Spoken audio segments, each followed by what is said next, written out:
Ladies and gentleman, आप सभी लोगों का बहुत बहुत शुक्रिया। आप सभी लोग यहाँ पर आए, हमारी खुशियों का हिस्सा बने। हम लोगों ने कहानियों में सुना और किताबों में पढ़ा कि प्यार करना बहुत आसान होता है, लेकिन उसे निभाना जरा मुश्किल होता है। लेकिन इस दुनिया में ना कुछ आशिक ऐसे भी होते हैं जो प्यार को मुश्किल नहीं समझते, और उनके लिए हर दिन ऐसा होता है जैसे कि वो एक जश्न है। और ऐसे ही लोगों को दुनिया वाले कहते हैं कि वाह क्या जोड़, ये तो रब ने बना दी जोड़।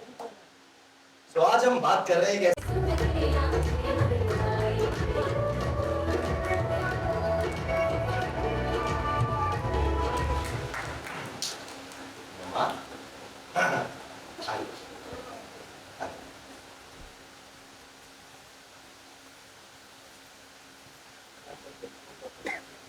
तो हमारा पूरा परिवार यहाँ पर आ ही गया, तो हम केक बुला लेते हैं।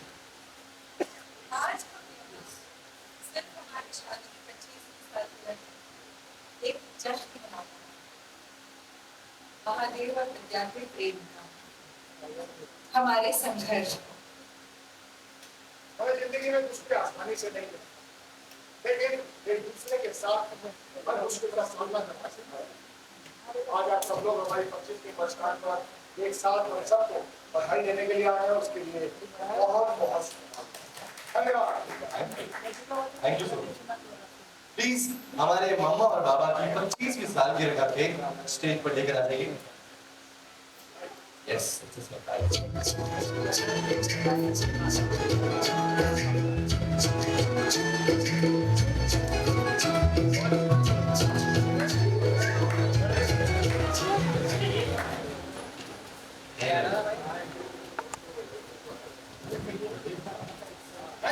बाबा ये तो गलती से हमें मौसी की बढ़िया दिखा रहे हैं।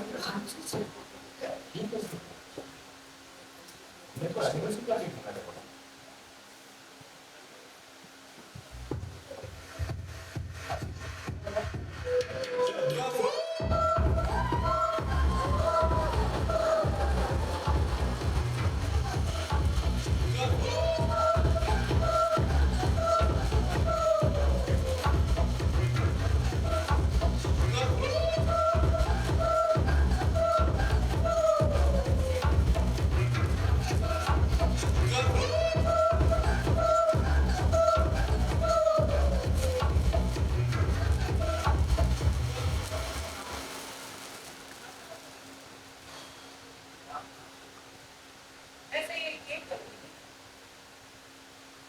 गलती तो 25 साल पहले हुई, जब हमारी बहन नीरू को एक गटर के कीड़े से प्यार हो गया। उस प्यार ने हमारे परिवार पर कुछ ऐसा वार किया कि उस बार की चोट से आज भी हमारा जख्म नहीं हुआ। जी जी, कौन से समाज के लिए ऐसी बात है?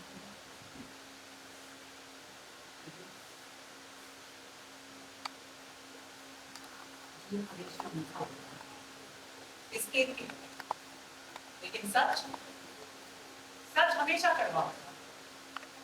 हमारी भाभी जी की जुबान। नमस्ते, हम भानु वाजपेयी, ये हमारी माँ राधा वाजपेयी, हमारे भाई यश वाजपेयी और हमारी प्यारी बच्ची। आज का दिन हमारे लिए महत्वपूर्ण है क्योंकि आज हमारा जन्मदिन है। लेकिन किस्मत देखिए, हमारे जन्मदिन पर कुछ नीच और नसूर लोगों की 25वीं शादी की सालगिरह हुई। ऐसे लोग हैं ये तो हमें खुशी आती है। अनुमोसी उम्र के साथ साथ ना घुटने खराब हो गए, और आपका दिमाग तो मैं भी आपके घुटनों हूँ, तो मुझे ऐसा लगता है कि आपका दिमाग पूरी तरीके से खराब है। हमें वो सस्ते राम हमारी भानु माँ के खिलाफ एक शब्द भी बोला, तो जो तुम्हारा दिमाग है तुम्हारे दोनों घुटनों में उसे तोड़ देंगे। अबे ओए सुन पापी गुड़िया, अपने परिवार को ले यहाँ से और निकल, नहीं तो ये केक काटने से पहले तेरे पूरे परिवार को अरे हाथ तो लगाओ। दो कौड़ी के लोग हैं और हम वाजपेयी दो कौड़ी के लोगों के मुंह नहीं। आज क्या है? आपका जन्मदिन। तो क्या होना चाहिए? जश्न, इसीलिए गाना बजाओ।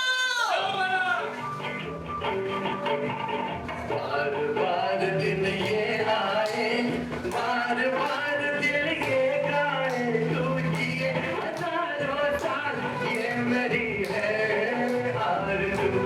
Happy birthday to you, happy birthday to you, happy birthday to, happy birthday to you.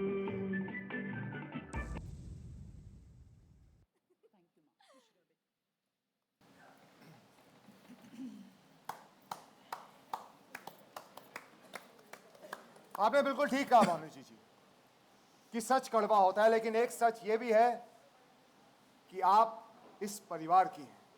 भले ही आप हमें जितना मर्जी गालियां दे दे, जितना मर्जी परेशान कर ले, लेकिन सच हमेशा ये रहेगा कि आप इस परिवार का हिस्सा थी, इस परिवार का हिस्सा हैं और हमेशा इस परिवार का हिस्सा रहेंगी। भले ही आप हमें हमारी 25वीं सालगिरह की मुबारकबाद दें या ना दें, लेकिन हम अपने दिल से हमेशा यही दुआ करेंगे कि भगवान आपको सद्बुद्धि दे, अच्छी सेहत दे, ताकि आप ये देख पाएं कि आपकी बहन इस परिवार में खुश हैं, अपने बच्चों के साथ खुश हैं, हम सब के साथ पूरी तरह से खुश हैं। बस बम चिक बम बम बम चिक बम।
अब सभी लोग यहाँ पर आए गए हैं, तो अब उन लोगों को बुलाते हैं जिनकी वजह से ये कहानी आप लोगों तक पहुंची है, यानी कि पर्दे के पीछे के मेन किरदार mister Alok Jain, Jio Hotstar,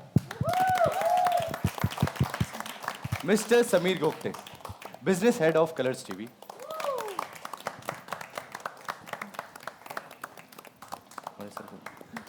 mister Saurabh Tiwari, producer of Pareen multimedia,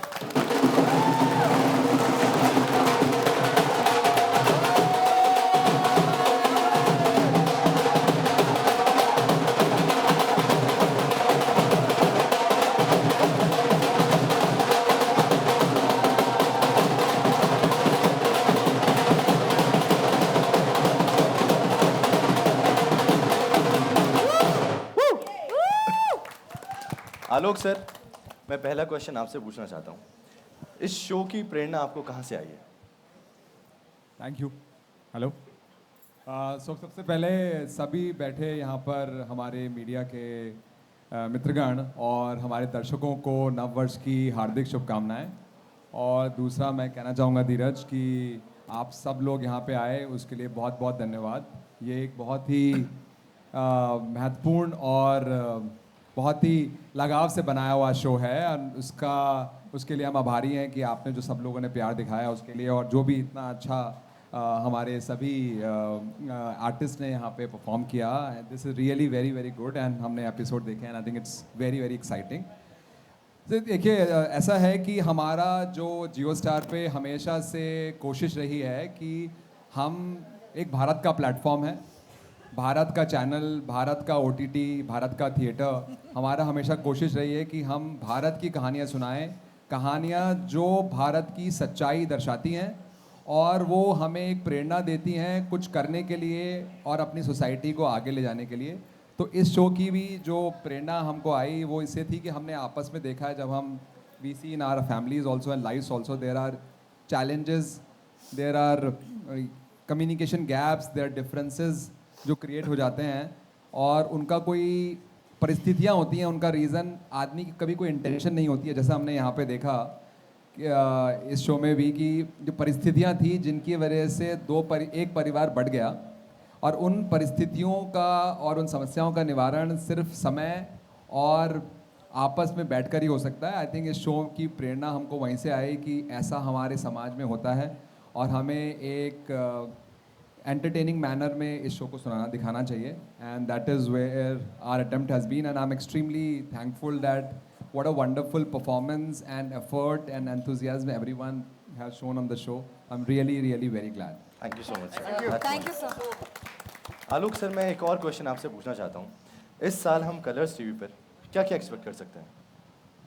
So धीरज, जैसे कि हम आज अब जहाँ बैठे हैं नव वर्ष की शुरुआत है एंड हमारी कोशिश हमेशा कलर्स में रही है कि हम बेहतरीन से बेहतरीन चीज़ें करते जाएं और लोगों को एंटरटेन करते रहें और इंस्पायर करते रहें। और कलर्स हमेशा जाना जाता है नॉन फिक्शन करने के लिए, बहुत सारा अच्छा नॉन फिक्शन करने के लिए, नई चीज़ें करने के लिए, और दूसरा बोल्ड कहानियाँ सुनाने के लिए। तो on a non fiction we have lot of big lineup ahead. हमारा लाफ्टर शेफ जो एक ही बहुत ही बड़ा शो है और आज हिंदुस्तान में सबसे बड़ा नॉन फिक्शन शो है वो चल रहा है। इसके बाद हम एक नया शो ला रहे हैं द 50। हो सकता है बहुत सब लोगों ने यहाँ पे उसका प्रमोशन देखा हो। 50 एक बड़ा ही रोमांचक शो है जिसमें 50 सेलिब्रिटीज़ एक साथ होते हैं और उनके साथ क्या एंटरटेनमेंट किया जाता है वो है। उसके बाद हम खतरों के खिलाड़ी का नया सीज़न लेके आ रहे हैं on non fiction. On the show perspective Mahadev हमने लॉन्च किया है इस हफ्ते। इसके बाद एक बाप बेटी की कहानी है जो भी एक आज सच्चाई है हिंदुस्तान की। आज भी हिंदुस्तान में किसी भी कचरे के डब्बे में कोई बच्चा मिलता है तो वो लड़की अधिक चांसेस ये हैं कि उसमें लड़की हो। तो हमारी एक कोशिश है उस शो के द्वारा एक कहानी सुनाने की, एक लड़की की जिसको उसकी फैमिली ने हमेशा सोचा कि एक लड़की की आवश्यकता नहीं है और वो लड़की कैसे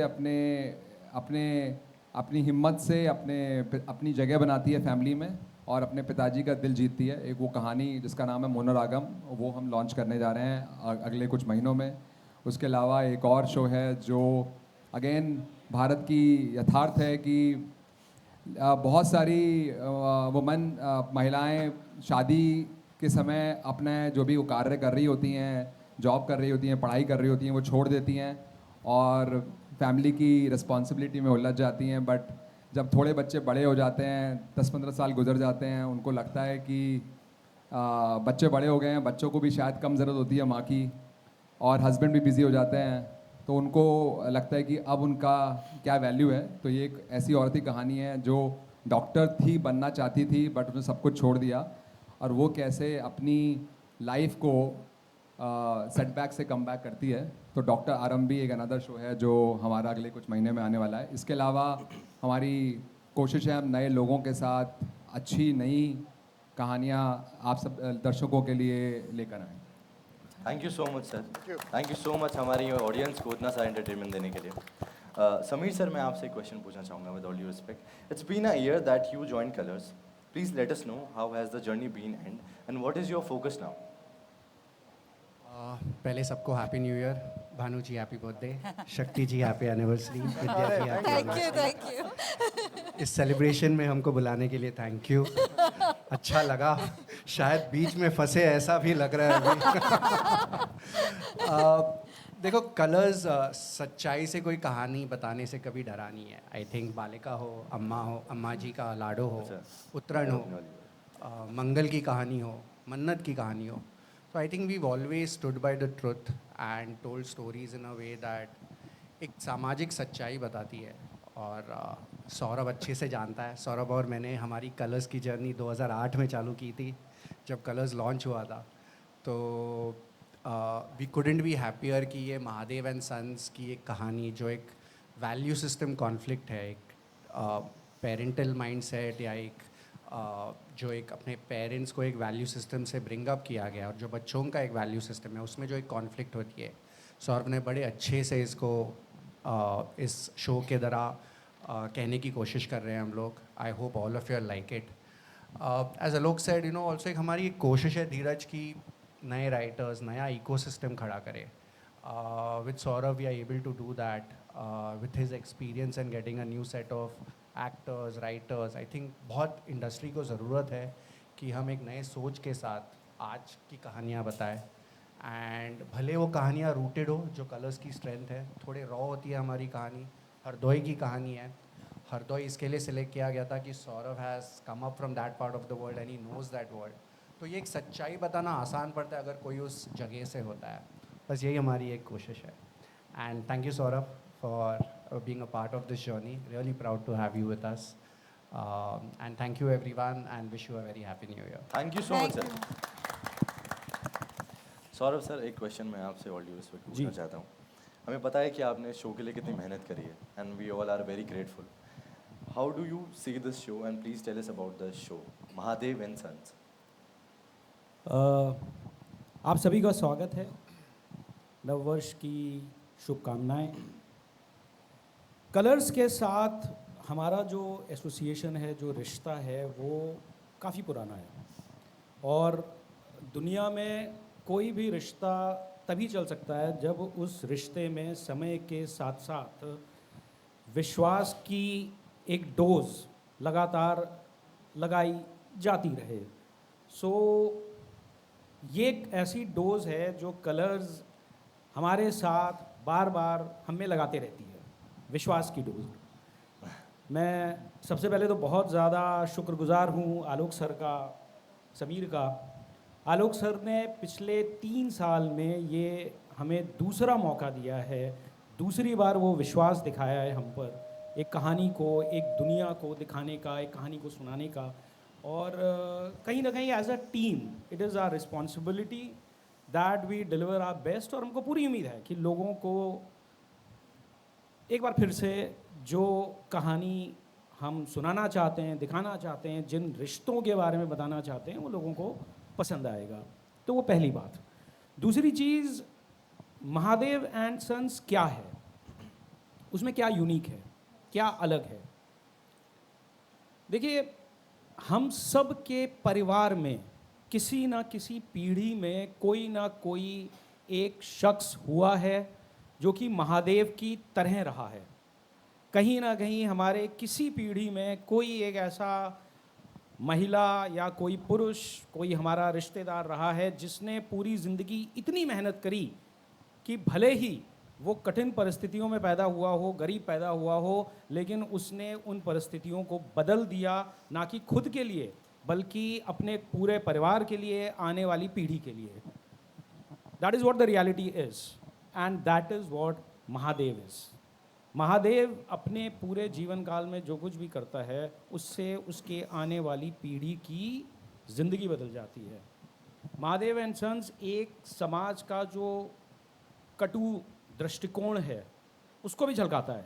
वो कटु दृष्टिकोण ये है कि हम सब पैदा हुए हैं एक सरनेम के साथ. हम सब पैदा हुए हैं, कोई वाजपेयी होगा, कोई तिवारी होगा, कोई शर्मा होगा, कोई जोशी होगा. महादेव का कोई सरनेम नहीं है. जब इंसान एक समाज में पैदा होता है और उसका कोई सरनेम नहीं होता है, उसकी कोई लीनिएज नहीं होती है, तो उसको समाज एक नाम देता है, वो नाम होता है अनाथ का, जिसके आगे पीछे कोई नहीं है। महादेव एक अनाथ है। ये कहानी उस अनाथ की है जो ज़मीन से उठकर आसमान तक पहुंचता है। ये कहानी उस बहन की है जिसका नाम भानु है, जिसने अपनी छोटी बहन विद्या को दिल से चाहा और कहीं ना कहीं विद्या ने भानु और महादेव के बीच में महादेव को चुना। तो ये कहानी भानु के प्रतिशोध की है, वो प्रतिशोध जो पिछले 25 साल से उसके दिल में, उसके हृदय में जल रहा है। ये कहानी विद्या की है जिसने प्रेम और परिवार के बीच में प्रेम को चुना और आज तक उस चीज़ की कीमत चुका रही है। ये कहानी उस माँ राधा की है जो अभी भी 2 बेटियों के बीच में से ये सुबह से शाम तक यही सोचती रहती है कि आज किस बेटी के लिए दुआ मांगूं।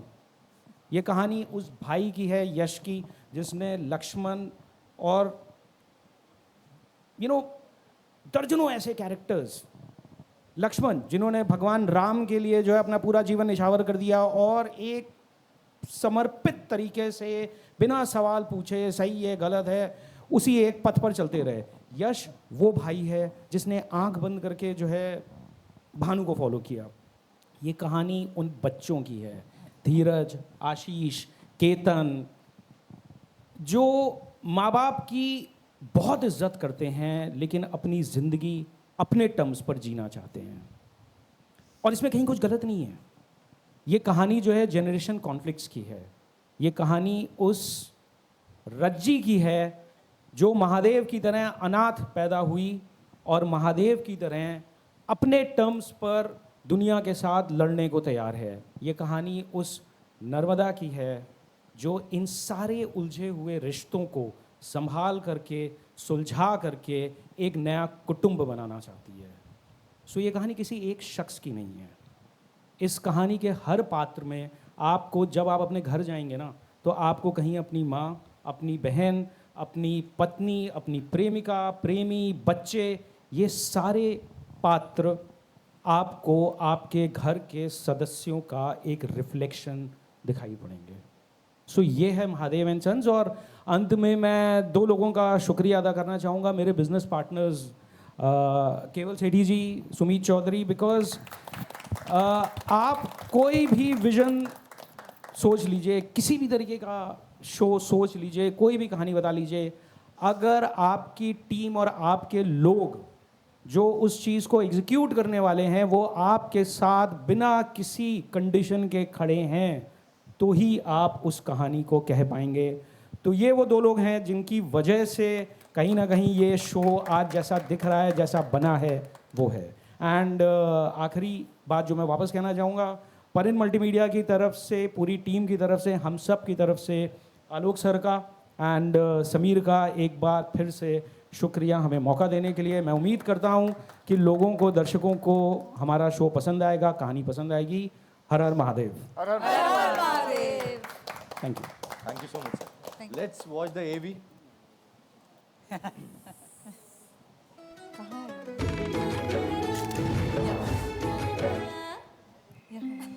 हे ईश्वर, हम दोनों बहनों का प्यार शुक्ल पक्ष के चांद की तरह हमेशा बढ़ता रहे और हम दोनों के बीच कभी कोई ना आए, ना अपना ना पराया।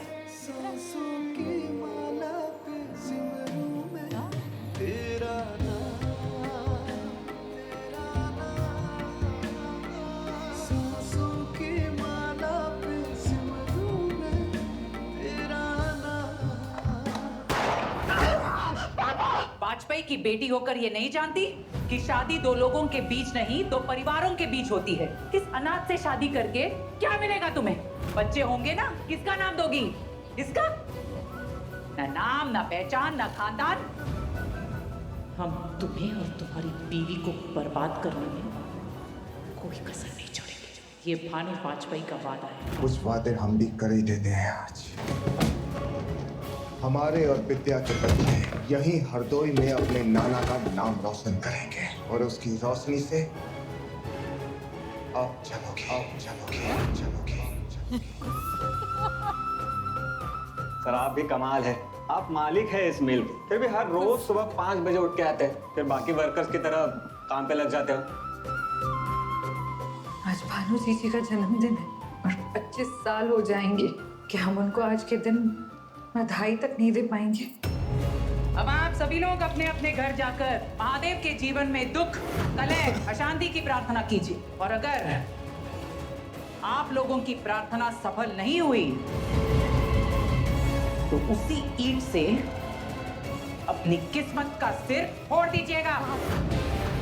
हम या हमारे परिवार में हमारी शादी की सालगिरह कोई नहीं। Producer, I am really sorry, I forgot.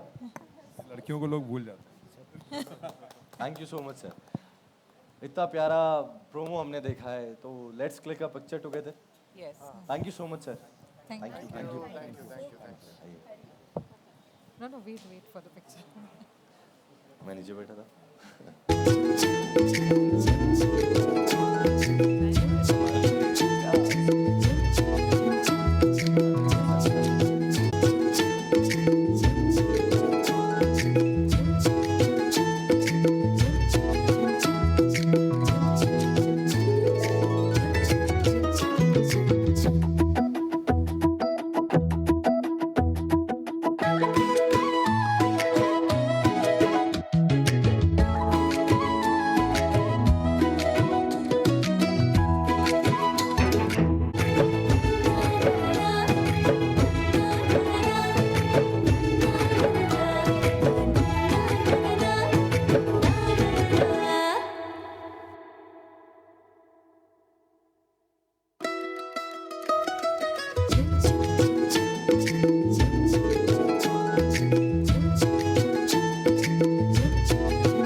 पारिवारिक बिग बॉस लग रहा है मुझे। बस वहाँ पे ड्रामा उतना ही है, ड्रामा उतना ही है। नहीं, मतलब वहाँ पे खाली बंदूकें नहीं निकल रही थी, यहाँ पे बंदूकें भी निकल रही है। तो मेरा एक्चुअली सवाल ये है कि ऐसी मतलब फिल्में आ चुकी हैं, हलचल और चलती का नाम गाड़ी, जिसमें कि जो बड़ा भाई होता है वो बाकी लोगों को शादी करने के लिए मना करता है, और वो कुंवार एंड सन्स में वहाँ बड़े भाई ने लड्डू नहीं खाया था, फिर नहीं खाने दिया। बड़ा यहाँ पे बाप लड्डू खा चुका है, उसके बाद में मना कर रहा है अपने बेटों की आगे। मतलब एक्सपीरियंसेस के ऊपर है कि भाई ये एक्सपीरियंस होता है। इट्स ऑल अबाउट द जो ट्रेडिशंस होते हैं एक लव मैरिज के, जो ट्रेडिशंस ब्रेक होते हैं, जो रूल्स एंड रेगुलेशंस ब्रेक होते हैं, वो एक इंसान को उससे सीख लेता है, उस चीज़ से वो अपना जीवन फॉर्म करता है। तो महादेव ने इस चीज़ से, जिससे लव मैरिज से उसको ये सब चीज़ें लगी कि यार एक रिश्ता बनाने के लिए अगर इतने सारे रिश्तों को आपको तोड़ना पड़ता है, इतने सारे रिश्तों को आपको गंवाना पड़ता है, तो वो क्या एक लव मैरिज के लिए गंवारा है? एक लव मैरिज क्या उतने पेन से जितने से ये गुजरा है, जिसने इतनी कड़वाहट इसके पिछले 25 सालों के अंदर आई है, जो इसने अपनी पत्नी में देखी, जो इसने अपने भानु में देखी, जो सामने वाले परिवार में देखी, जितनी कुंठाएं हैं, जितनी फ्रस्ट्रेशंस उसने देखी हैं, क्या ये चाहेगा कि अपने परिवार में जो उसके आगे फ्यूचर जनरेशन्स है, उसके बेटे हैं, उसकी बेटियां हैं, यही एक लव मैरिज करके, जिसमें सिर्फ 2 लोग चाहते हैं कि हम आपस में शादी करें, जिसके चक्कर में बहुत सारे ऐसे फैमिली मेम्बर्स हैं जो एक दूसरे से बात नहीं करते जीवन भर, क्या ऐसा उनके साथ में हो? क्या वो भी उसी दौर से गुजरे या नहीं गुजरे? आई थिंक बेसिकली ये वही स्टोरी है उसकी, कि ये अपने एक्सपीरियंसेस के तौर पे अपने बच्चों को बचाना चाहता है, सेफ गार्ड करना चाहता है, which I think every family member, every parent, every mother, every father does it. Okay. और मतलब आपकी जो अभी एज है, तो उसमें आप बेटे का रोल करने लायक है, तो आप बाप का रोल क्यों कर रहे हैं? वो भी जवान बेटों का। मुझे बेटा ही समझो, मुझे समझो मैं छोटा भाई हूँ इनका। We saw it coming. नहीं तो आपको ऐसा धीरज पापा है मेरे। तो आपको ऐसा लगा कि मतलब आपका रोल इतना पावरफुल है कि आपने एज का मैटर नहीं किया? नहीं, मुझे लगता है एज एन एक्टर आपको हमेशा चीज़ें एक्सप्लोर करनी चाहिए, और मैं काफ़ी चीज़ों से देखता आया हूँ कि मतलब एक्सप्लोर करना हमेशा एक एक्टर के लिए, जहाँ एज बैरियर ब्रेक करना, अपनी फिजिकल चीज़ों को ब्रेक करना, I think this is always something which an actor should always go for an experiment. The truth is कि शक्ति सर के हमारे से ज़्यादा स्ट्रॉन्ग एब्स हैं actually. Hi guys. Hi, Shweta here. देखिए I'm audible. No, you're not Hello, hello. audible. Hello, hello. Hello. नहीं. Hello. The truth is. Hello, hello, hello. Hello guys. Hi. Shweta here. And firstly, congratulations, Mahadev. You have always been connected to camera anyhow, and we love your performance, whichever you have done. तो इस show को choose करने के पीछे का reason क्या था? Like script थी, रोल था आपका? What was the reason behind choosing this film, this show? Mister Saurabh Tiwari and Colors. Saurabh ji का कहानी बताने का तरीका जो है वो टेलीविजन का कंटेंट होते हुए भी काफ़ी सिनेमैटिक होता है, और औरतों को काफ़ी पावरफुल कैरेक्टर में हमेशा दिखाते हैं उनके सारे शोज़ में। women have always had their own story, so I think कहीं ना कहीं वो सबसे पहला था कि मैं ये कदम महादेव एंड सन्स की तरफ बढ़ाऊं। हेलो सभी का, आपको कॉन्ग्रेचुलेशन नए शो के लिए। आजकल देखा गया कि देखिए, एक तो सबसे पहली बात यह है कि television is known for basically the women oriented stories, जो कि हमेशा से सदियों से ही देखा आ रहा है। उसमें कुछ कुछ शोज़ ऐसे बनते हैं जिसमें मेल ओरिएंटेड शोज़ कभी कभी आते हैं, और जैसा कि इस शो में जब मुझे पहली बार नरेशन मिला था इस शो का, और जब मुझे इस शो बताया गया कि ऐसा है ये वाला शो जिसमें एक आदमी है जिसकी एक लव मैरिज हो जाती है, उसके बाद में सारे का सारा जो सेटअप था, आई वॉज वेरी इंट्रीग्ड है, और मैं इतना खुश हुआ था कि यार एज एन एक्टर आपको अगर ऐसा कोई शो ऐसे फील्ड में करने का मौका मिले जहाँ पर मैं ये नहीं बोल रहा, आई एम नॉट बायस्ड कि मैं कभी ऐसा काम नहीं किया। पिछले 25 सालों से मैं मतलब उन्हीं शोज़ में काम कर रहा हूँ जिसमें फीमेल लीड्स रही हैं, मैं उनके साथ में काम करता हूँ, very happy with that also. तो मेरे का कभी कभी ऐसा मौका मिलता है, तो I think that is one of the जो इसका एक अलग सा रूप है इस शो का, कि ये महादेव सन्स के नाम पर है, और जहाँ पर आदमियों के, एक लड़के के, एक पुरुषों के काम करने और उसको भी इतने चीज़ों के करने का उसको एक स्कोप मिल रहा है। तो I think that is one of the reasons मेरे लिए कि भाई मैंने ये वाला शो ये वाला लिया।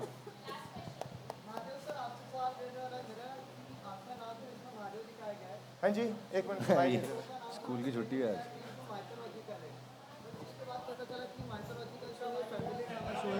स्कूल नहीं गया तो आज? नहीं, एक मिनट, सुनाई नहीं दे रहा भाई।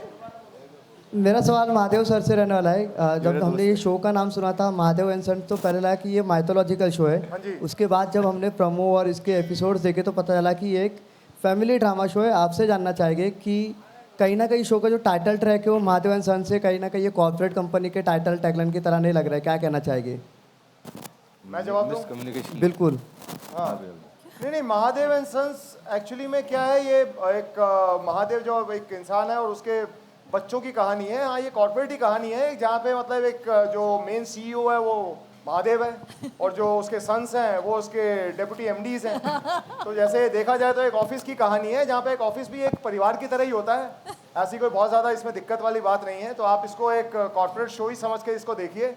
अगर आपको ऐसे आपने MBA वगैरह किया हुआ है, कुछ ऐसा किया हुआ है, आपको इस तरह की दिलचस्पी है, तो मेरे ख्याल से ऐसा शो जो आपको कॉर्पोरेट टाइप लगता है, I think that will give you the same thrills जैसा एक ऑफिस के अंदर होता है। तो जहाँ पर एक जो CEO है वो अपने एक्सपीरियंसेस से अपने दूसरे जितने भी उसके सबॉर्डिनेट्स हैं, जितने भी उसके दूसरे कलीग्स हैं, उनको चीज़ें ना करने या करने के लिए उनको हौसला अफजाई करता है, उनको आगे बढ़ाता है। तो आई थिंक दैट इज़, और Mahadev and sons as such, अगर सिर्फ इसका नाम महादेव होता तो हाँ ज़रूर इसको ऐसा लगता कि एक माइथोलॉजिकल शो है, लेकिन जहाँ पे एंड सन्स आ जाता है या तो मेरे ख्याल से वहाँ पर ये थोड़ा आज की डेट का, रीसेंट टाइम्स का एक जिसको बोलते हैं कि वो वैसा वाला शो बन जाता है। Thank you. Sneha ma'am, actually मुझे एक चीज़ पूछना है कि महादेव जी तरक्की कर लेते हैं, अनाथ से वो अमीर हो गए, अच्छी फैमिली हो गई, बट लास्ट में क्या कि रिश्ते ठीक नहीं होते लाइफ में, तो उसमें आपने मतलब कभी इनको ऐसे थोड़ा अप्रोच नहीं किया दोनों फैमिली को नज़दीक लाया जाए? मैंने हाँ, क्योंकि आप ही मेन रीज़न हो कि जिसकी वजह से रिलेशन ख़राब है दोनों फैमिली में। इस शो में भी ऐसी ही सिचुएशन है मेरी, एक तरफ मेरा मायका, एक तरफ ससुराल है, लेकिन हाँ ये कोशिश तो करती है बीच में एक सुलह करने की, लेकिन जिस तरीके की नफ़रत और जिस तरीके का दर्द भानु ने हमारे सामने जाहिर किया है, उससे समझ में तो आता है कि you know there is no chance, कि मतलब कोई चांस नहीं है कि भानु की नफ़रत प्यार में बदल जाए। लेकिन वो अभी आप अगर शो देखोगे तो वो ये भी बोलती है भानु को कि ठीक है चलो यार, बहन की तरह नहीं, पड़ोसी की तरह रह लो हमारे साथ। इसलिए हम ऑफ कैम हाथ पकड़ के खड़े रहते हैं। बट हाँ, कोशिश तो रहती है बीच बीच में, सिर्फ विद्या की नहीं, राधा माँ मतलब राधा जी जो हमारी मम्मी है उनकी भी कोशिश होती है। लेकिन कभी कभी क्या होता है ना, कुछ रिश्ते जब बहुत बहुत बहुत प्यार, जब प्रेम जब अति में हो जाता है ना, तो उसको जहर बनने में टाइम नहीं लगता। तो ये वो वाला प्यार है। बस किशन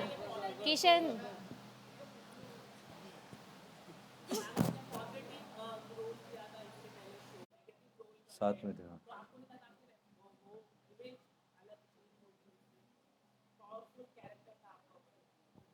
ये भी बहुत पावरफुल है। अच्छी चीजें बोल दी कि पावरफुल कैरेक्टर भी बोला और पॉजिटिव कैरेक्टर भी बोला, तो मैं बिल्कुल नहीं मानती कि भानु नेगेटिव है। बस बहन से इतना प्यार करती है, जैसा कि स्नेहा ने कहा, कभी कभी प्यार जब ज़्यादा हो जाता है तो वो जहर बन जाता है, बस वही हो गया है। एंड टेलीविजन में हूँ, काफ़ी टाइम से हूँ, और अच्छा लगता है कि मुझे पॉजिटिव और थोड़े ग्रे शेड्स सारे किरदार करने का मौका मिलता है, और स्टीरियोटाइप नहीं हुई हूँ अभी तक। सो आई एम श्योर इसके बाद भी अलग अलग किरदार करने का मौका मिलेगा। काफ़ी इंटरेस्टिंग सवाल था आपका, so thank you so much for that. एक बार लास्ट में बस ट्यून इन बोल दीजिए। देखिए महादेव एंड सन्स, देखिए वो सब देखिए हर रोज रात 9:30 बजे only on colours. Thank you. एक साथ महादेव एंड सन्स, सोमवार से शुक्रवार रात 9:30 बजे only on colours. Thank you so much. Thank you. अभी मैं एक बार सबको बता देती हूँ अभी आगे के इंटरव्यूज हम कैसे कंटिन्यू कर रहे हैं। सो महादेव और आशीष जी यहीं रहेंगे। महादेव और आशीष, आपके इंटरव्यूज यहाँ पे होंगे इसी घर में। ये एक पेयर है। सेकंड पेयर है विद्या जी